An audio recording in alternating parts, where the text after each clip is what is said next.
I want to elaborate a little bit more on the actual steps in the Ampex installation.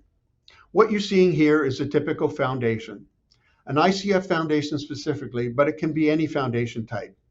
We include a load-bearing circular steel column on top of a concrete pad to help show that condition impacts the installation process. The first step is fill not less than 4 inches of crushed stone or gravel.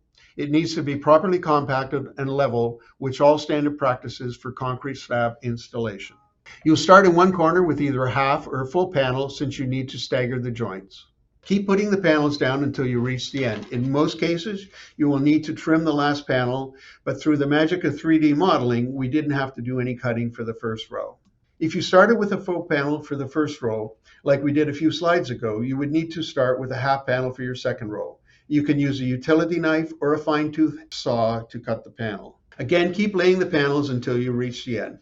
Trim the last panel as needed to fit the dimensions of your foundation. Again, keep laying the panels until you reach the end.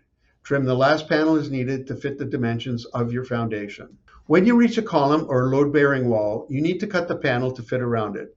It is important to measure twice and cut once, as we always say, to get it snug to fit around the column or wall as possible. Take the piece of foam that you've cut out and trim it to fit around the column. Use a sealant to seal the cut panel to any other cut piece and to the column itself. After that, continue with the installation of the panels until the entire area is covered. Once our panel is in place, you can just walk the PEX tubing in.